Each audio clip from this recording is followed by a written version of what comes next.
This is an orthokeratology case where the patient is having some trouble with glare at nighttime.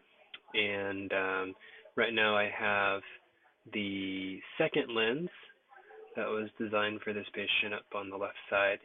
And this lens is a little bit bigger than the original, and the power is also increased. I presume that's to take care of a slight amount of undercorrection. And for glare issues, I think increasing power is oftentimes a good idea, especially on a younger patient. If you over minus them just a little bit, get their pupils to constrict a little bit. And then also, sometimes glare can be from nighttime or low light myopia, and a little bit more correction in the lens can help with that. As far as widening the optic zone to get outside of the patient's pupil, with WAVE, I have not really found that making a bigger lens helps that much. And this lens over here, I think, demonstrates that a little bit. This is same size lens, 11.3, but what I did was I decreased the size of the OC, or the placement of the OC and the IZ. In the original, we can see that we're at 6.3 and 6.9. In this one, the edited one, 5.0 and 5.6 it should be. So we've decreased this OZ by about 1.3 millimeters. The interesting thing is if you look at where this tear graph crosses 20 microns, is about 2.6, and on the original where it's 1.3 millimeters greater, it crosses at about 2.6. So in other words, if this were our original lens and the patient were getting glare, and we decided to redesign a lens and shift everything outward, really we're not moving this point very much. We are putting more tissue underneath the reverse curve, but where the tear film crosses 20 microns doesn't really change. And so making a larger lens, I have not found it to be super helpful with halos.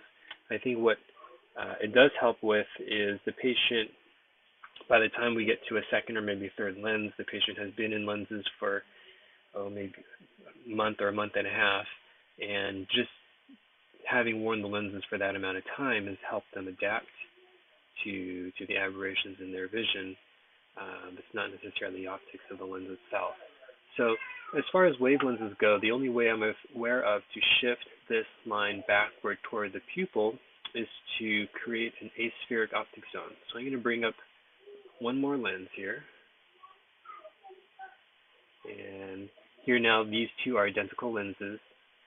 And if we go down to the asphericity box down here and we add in plus 0.2, we'll see that the graph changes a little bit, and this point has now shifted back slightly. We're at 3.1, so we've gained about half a millimeter there just by making the optic zone aspheric. So as far as the optics go, you can see here now there's a slightly plus button in the very center of the optic zone, and sometimes that does affect the patient's vision, but not always. You may have to adjust the powers a little bit to correct any new OR that possibly develops. What I normally do after adjusting or adding in an asphericity is I will change the topo demand here to match what it was originally, as long as the vision refractively through original lens was good. So I'm going to click down here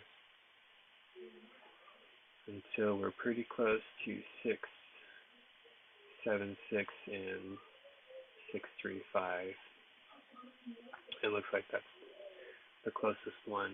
So if we go to the back surface, originally we had an 8.56 radius of curvature.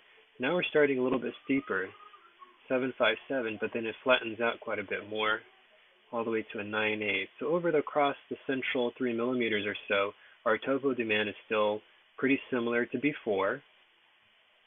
We are inducing a little bit of a plus zone centrally, but by doing that, we've managed to shift this 20 micron crossover from about 2.6 millimeters to about 3.2, so a little bit more than half a millimeter, and hopefully that will help with the patient's halos. Now you could add a little bit more asphericity.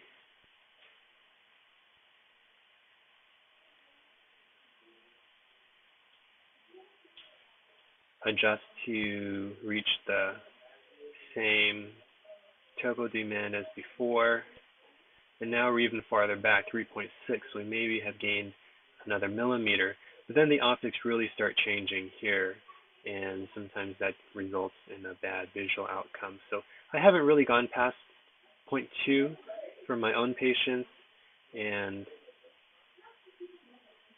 fortunately I haven't really had to.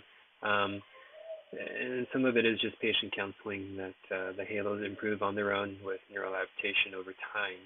But this is one way to push this slope back a little bit, and you can do the same thing for the left eye, just adding the asphericity and then adjusting the power so that the topo demand is the same as before.